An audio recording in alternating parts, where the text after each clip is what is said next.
जय जिनेंद्र साथियों, भक्तंबर online series में आप सभी का स्वागत है। आइएगा सर्वप्रथम प्रारंभ करने से पूर्व मंगलमय मंगलाचरण। भक्तांबर पीड़ति मूलिमणि पिभाण मोद्योदिकं दलित पापितमो वितानम् सम्यक् पीडं जिन पादयोगं योगादा वालंबनं भवजले पतितां जनानां। भक्तंबर स्तोत्र मानतुंगाचार्य द्वारा रचित, जिसमें आदिनाथ भगवान की स्तुति को किया गया है। वास्तव में अद्वितीय अनुपम सुंदरता तीन लोक के नाथ की है, जिसके कारण निश्चित रूप से आपके समान इस संसार में दूसरा अन्य कोई देखने को नहीं मिलता, क्योंकि आपके जो परमाणु हैं वह शांत राग रुचि भी इन परमाणुओं के माध्यम से आपकी देह, आपका शरीर निर्मापित हुआ है, निर्माण को प्राप्त हुआ है, जिसके कारण निश्चित रूप से इस संसार में दूसरा अन्य कोई आप जैसा देखने को नहीं मिलता, जिससे सुख शांति आदि मिल सके। इसलिए हे जिनेंद्र भगवान, इस पृथ्वी पर आपके समान अन्य कोई भी नहीं है। आज हम बात करने जा रहे हैं, मुख निर्दोषी है, परंतु जो चंद्रमा है, चंद्रमा निश्चित रूप से दोष से सहित है। इसलिए हे जिनेंद्र भगवान, आपके निर्दोष चेहरे की, आपके निर्दोष मुख की कल्पना उस कलंकी चंद्रमा से नहीं की जा सकती है। कैसे कहते हैं मानतुंगाचार्य, देखेंगे। वक्तुम कोते सुर नरो रगनी तिहारी निशेष निर्जित जगत तयोपमानम् बिंबं कलंक मलिनं को निशाकरस्य यद्वा सरे भवति पाण्डुपलाशकल्पम्। क्या कहते हैं, देखो पहले पदच्छेद देखें।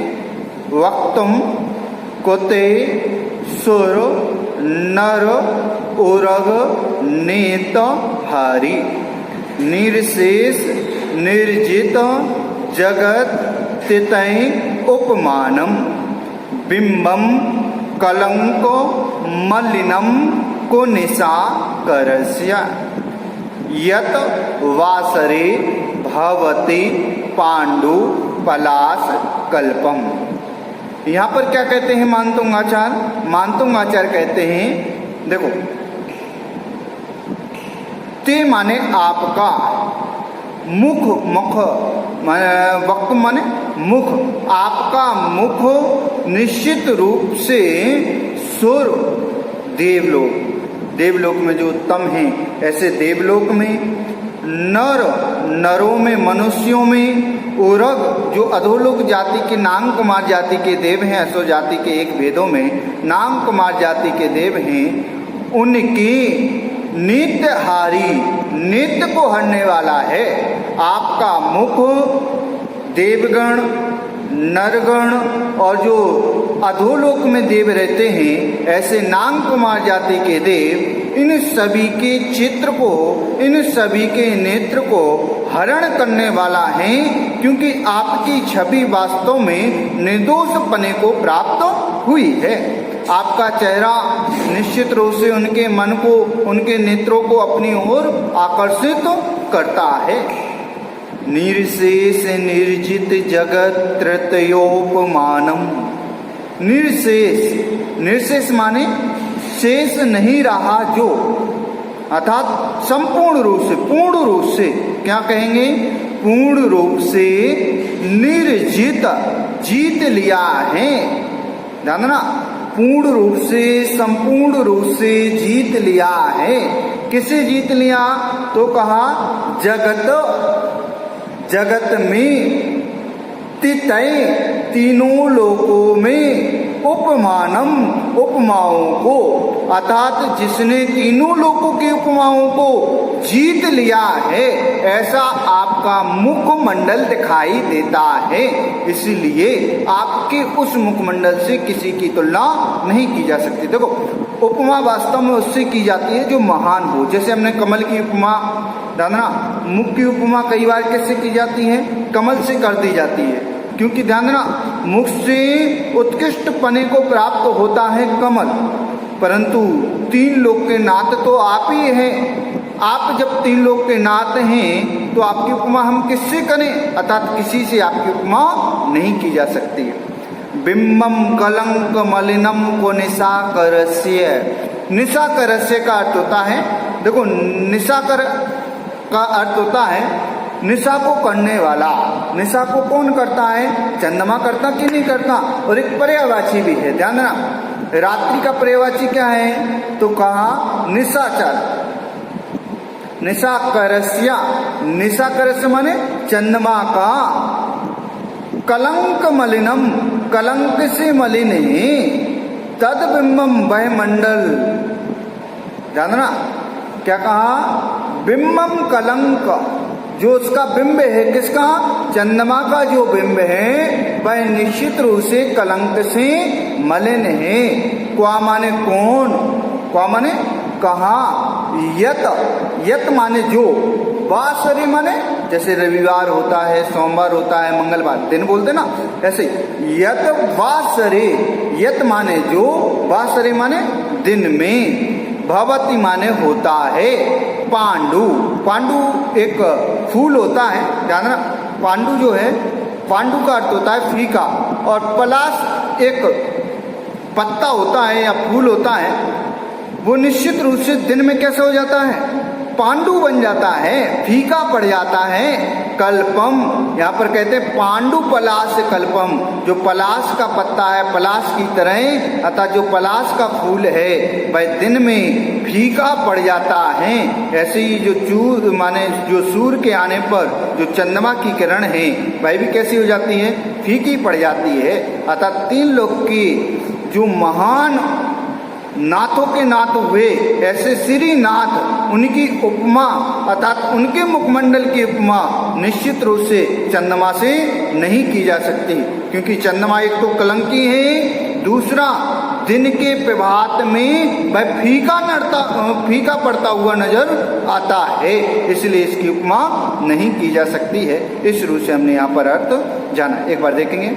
हे नाथ, जिसने देव मनस और धर्मेंद्र के नेत्रों को हरण कर लिया है और जिनके आगे तीनों जगत के सारे उपमान फीके पड़ गए हैं। क्योंकि उपमान जानना, उपमा उसकी उन उपमाओं से की जाती है जो उपमान श्रेष्ठ होते हैं, परंतु श्रेष्ठ तो कौन है? उपमा ही है। जिसकी हम उपमा करने जा रहे हैं वो तो तीनों लोकों में सबसे सर्वश्रेष्ठ बन के बैठे हैं, वो तो तीनों लोगों में सबसे सर्वश्रेष्ठ हैं, तो उनकी उपमा किससे करें? अर्थात उससे नहीं कर सकते। ऐसे अद्वितीय मुखमंडल की तुलना चंद्रमंडल से नहीं की जा सकती, क्योंकि एक तो चंद्रमा कलंकी है, दूसरा वह दिन में क्षीण पत्र की तरह फीका और पीला पड़ जाता है। देखो, पलाश का जो फूल है, पलाश का फूल निश्चित रूप से यूपी में जो है वह राज्य पुष्प के रूप में वहाँ पर जाना जाता है।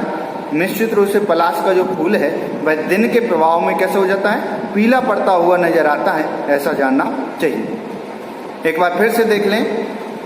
आपका मुखमंडल सुर, नर, उरग इन तीनों के नेत्र को हरण करने वाला है। निशेष निर्जित संपूर्ण रूप से, निशेष माने संपूर्ण रूप से जीत लिया है जगत के सभी उपमाओं को, जिन्होंने अपने मुखमंडल के द्वारा, अर्थात जिन्होंने सभी उपमाओं को जीत लिया, ऐसे श्रेष्ठ व्यक्ति की उपमा अर्थात इस संसार की किस से की जाए? अर्थात किसी से नहीं की जा सकती। यहाँ पर फिर चंद्रमा का उदाहरण दिया, क्योंकि चंद्रमा का अक्सर उदाहरण किसके लिए दिया जाता है?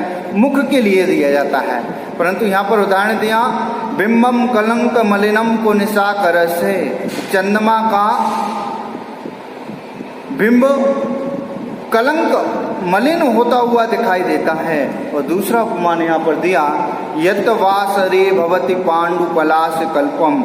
यत माने जो, वासरे माने होता है, ध्यान ना, दिन में, भवति माने होता है, पांडु पलाश कल्पम, पांडु के पुष्प के समान निश्चित रूप से वह चंद्रमा का जो प्रकाश है वह फीका पड़ता हुआ नजर आता है। अर्थात निश्चित रूप से हे जिनेंद्र भगवान, आपका मुखमंडल निर्दोष पने को प्राप्त हुआ है।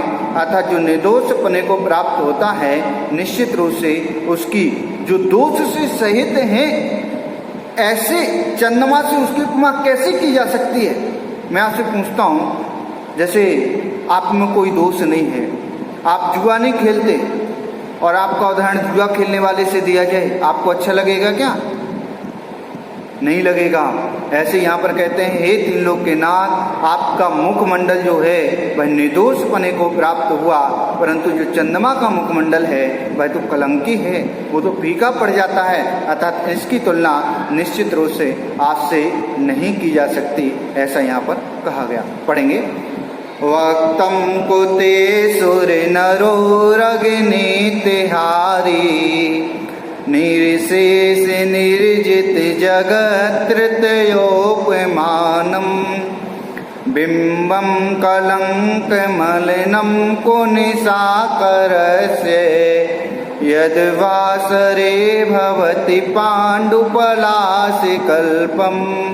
अर्थात जैसे आप निर्दोष पने को प्राप्त हुए हैं, वैसे मैं भी निर्दोष पने को प्राप्त हूँ। इसी मंगल भावना से सभी